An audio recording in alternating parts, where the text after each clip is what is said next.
it's just about standing here and speaking to us about today's graduation and thinking about what it means to be a servant leader.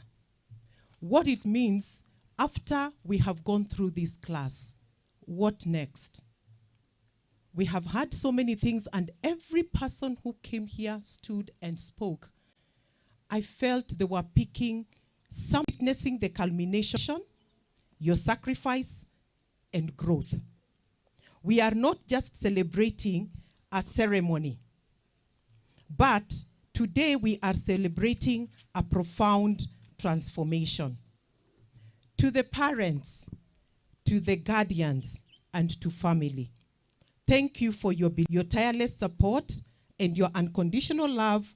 You have been to the bedrock upon which this cohort, the graduates we see here, have had an opportunity to study and be where they are. And to the Aslead faculty and staff, you are the architects of this empowerment. And as we go on through, deeply grateful for your investment. I was telling myself, it is beautiful to work hard and to reach a point where now you can actually sit in the space of like reaping the fruit of your labor. And when I look at all of us here, we are in the space of Gumbaru, isn't it? And an adult learner is not easy. Being an adult learner is not easy. You have so many cares. You have so much that you must do. I remember on 2, 3, 4 occasions, I would be driving from to Nairobi where I stay. I work in Konza. And I'm in class. And I have to attend that class because I was in that class, wale watu wa maju, those who study from the air. And I would be in class and I have to go through, sometimes my network would go off and I hear people saying things and I'm off and again I go back. But we kept on. So this is the moment you have earned. This is the moment of your chapter with the course, as the course closes and your next most consequential chapter begins. When I say the most consequential chapter begins, it's because we have already been told here, what we have done is just but the beginning. The beginning of what we need to do. Servant leadership, as we have been told before, is all about being. And for me, I look at servant leadership almost like a culture. And you know, a culture is a life you lead and live. You can't do without it. So today's theme is powerful as I look at what we have to go through as we graduate today. It is powerful, active, and demanding. Empowering leaders to build a legacy that serves. Legacy that serves. This theme is not merely a slogan. It is a sacred charge to each one of us. It defines who you are expected to be and what the world desperately needs you to do. I've used the word desperately needs you to do. And listening to every speaker who has come here, be it those who are seated on this end or be us, the graduates on this other end, we have brought forth the whole idea that we live in a world where people are desperately in need of something. And what we have gone through as servant leaders, we know we have what it takes to serve the needs of the people out there. So you live here, but as empowered leaders. And as we think about us being empowered leaders, let us clarify what true empowerment means. What does it really mean to be empowered? It is often confused with capability. Sometimes when you think about being empowered, you feel it means having the ability to do something. It not necessarily having the ability to do something. It is more than that. Or sometimes we think about it in terms of power and authority. It is not power and authority. If it was power and authority, if it was the capability, then we would have wonderful leaders out here. But why don't we have these wonderful leaders that we all desire and aspire to have? Today, we are going through that, and we now begin to understand it better, even as we are in the process of becoming the servant leaders that we are. Authority is what is granted to you. Capability is what you develop. So authority you're given. Like, for example, I am the Deputy Vice Chancellor in charge of academic affairs at the Open University of Kenya. That was given to me. But does that make me a leader? Does that make me a leader? And maybe, let me probably say it differently. Does that make me a servant leader? It doesn't. And we are saying capability is what you develop over time. We have gone to school, some of us, like personally, I've even attended colleges and courses where I've done something about leadership at different levels. But until I came into this class, then I began reorienting all that knowledge and turning it around and saying it has to begin down here and not up there. And that's the leadership we must begin thinking about. But empowerment, what does it mean? Empowerment is the courage to deploy your capability independent of external authority. It's something that grows from within for the sake of a higher purpose. And when we think about a higher purpose, it is the purpose that is bestowed upon us by Christ, by God, who is the driver of all that we do, even as we aspire and desire to lead like Jesus. Over the time here, you have received the tools. And when I say the tools, I love the demonstration that was done here. Those are the tools. Each module has tools in it. Tools in it. You know what a tool is? A tool could be like nyundo, msumari, you know. It can be also maybe a spade. You know, all the things that we use to do the things that we need to do. So we have received tools. And through analytical rigor, communication mastery, strategic thinking, and critically, ethical clarity, this institution has not just filled your cup, it has shown you how to be a fountain. Do we know what a fountain is? A fountain is like if we have gone to those places like where we have moles, or if it's in a river, where water flows and there's plenty of it coming, and it's a place where the water never seems to stop to flow. We are fountains. Are we that place? Are we in that space where we can boldly stand and say, you can come and draw from me at any time? Are we the kind of people who know we are this river, this fountain that never goes dry? And even when we are becoming dry, are we in that space of asking ourselves, where do we get more water? How do we refresh ourselves to ensure that we are available to keep watering those who are around us? And with that fountain comes a responsibility. And I'm very sure, again, we have heard that word responsibility today, isn't it? It is a responsibility. The world is saturated with leaders who, when we go back to our theme, we are thinking about building a legacy that serves.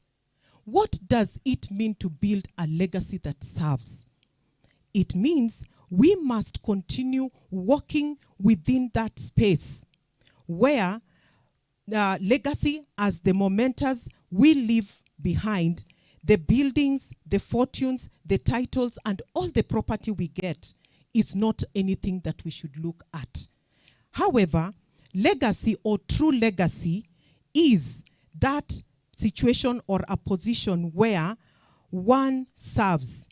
It is not measured by what you collect. It is not measured by what you create. It is measured by what we can do and leave behind for people. And I'm very sure, again, we have heard that today. Legacy is about when Caroline came and stood here. Is there something somebody learned and that is what they went home with? You don't have to remember everything we said here today. You don't have to remember everything I say here today. But is there that one thing that you're going to put in your bag, to put into your pocket, and you live with that thing? That is what we want to consider as legacy in the perspective of a servant leader. What is it that you have impacted lives with, or you can impact lives with? It is the ripple effect, and I like the alumnus. When we think about the alumnus, we are thinking about the ripple effect. What is it that after I have received this learning, after I have received this education, somebody else, even without me having to talk to them, they can look at me and they can learn and know that there is something different in the life of this person. That is what we are calling a ripple effect. Because it's not always you'd get a podium like I have today to speak about it. But there are times it's good and important that we just allow people to observe us, to look at us, and they see there's something different in Carol. And I want that thing that is different in Carol that would help me be a better person. And that we know has been instilled in the whole concept of servant leadership. So to build a legacy that serves, I purpose, we focus on 3 things that I want us just to quickly talk about. I'll probably, because of time, Director and our President, if you don't mind, maybe I'll share this speech. It can be posted on some of our walls so that I just move through quickly to save on time. There are 3 things I thought about as we think about a legacy that serves: vision, virtue, and vocation. Vision, virtue, and vocation. Why do I think about vision? Vision has to do with seeing and serving a future that is worth building.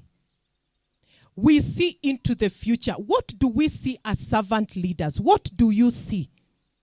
What do you see ahead of you? Do you see a generation that you wish would be a generation of servant leaders? What do you see in the different spaces that we are? So a servant leader is a legacy builder.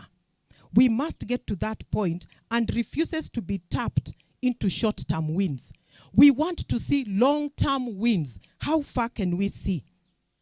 So this kind of leadership and legacy sees the future not just as it is or as it will be, but as it ought to be, and then mobilizes people, systems, and resources to move reality towards their redemptive vision.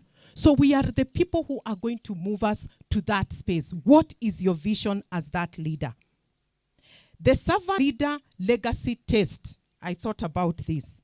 And what came to my mind is, if your vision benefits only you and your inner circle. When I say only you and your inner circle, you'll be thinking about your children, maybe your husband, the people who are very close to you. If your vision only focuses on those people, then it is not a legacy. Legacy begins when your vision seeks the good of those without a voice, those without power, and those who are far away from you. And I'm very sure we have already heard that today, that we must walk out into the communities where people need our help. Virtue. When you think about the word virtue, it mainly has to do with character. And again, through our modules, one of the tools we were given is building our character, isn't it? We were taught about character. What is your character and your personality as a servant leader? Virtue is the inner operating system of a servant leader. Inner operating system. I thought about this like your heart. You know, when your heart is pumping and it is okay, you're alive. But when your heart stops pumping, you are dead. And I'm saying virtue is the inner operating system of a servant leader. What does that mean? It shapes how you act when no one is with you. And I'm very sure that again came through our classes, isn't it? It also is active even when no one is praising you. You don't have to wait for somebody to praise you even for the things you need to do or you have done. You praise yourself, you encourage yourself, and you move on into what you need to do. It also has to do and shapes how you speak when truth is unpopular. You know, sometimes it may require that you move forward and do what is not the usual thing that everybody does. Servant leadership centers on Christ-like virtues. And which are some of these virtues? And the list is long, but I've just picked 3. Many of them have also been said here. One of them is integrity. And integrity, again, is one of the tools we got from this course. The other one is humility. And the other one is courage. Do you know it takes courage for you to be a servant leader? Do we know that it takes courage? You must be courageous because it is unpopular. Some people will find you behaving in a certain way and they wonder why you behave in the way that you do, especially if they feel you are empowered according to the world. You know, when you're empowered according to the world, people expect you to behave differently as a leader. But when you are empowered as a servant leader, you behave like Christ. You move and act like Christ. Christ never pushed and imposed himself on people. He moved in a space where he wanted to attract people towards him. Can we walk, or are we able to walk in that space where it takes courage to be a servant leader? Remember, we are thinking about legacy that serves. How do we walk in that space of legacy that serves? The other one is vocation. Remember, I said vision, virtue, and vocation. I'm drawing closer to the end. And vocation has to do with serving through the work you do. You know, sometimes when you think about vocation, we usually think I must be serving in church or in a fellowship somewhere. No. From our Aslead classes, one of the tools we learned and got is that our communities are very important. We actually should move out there and serve within those communities. And what we should be asking ourselves is, how can service be embedded in how we work, how we lead, how we decide, and how we build every day? How can service be embedded in everything that we do? From our homes, in our families, to the church place, to the marketplace, to our workplaces and everywhere. How can it be embedded? Your vocation, or vocation in this case, becomes a legacy when your skills become an offering to lift others, to repair what is broken and those who are broken, to create what is missing, and to reflect God's goodness through excellence in everything that you do.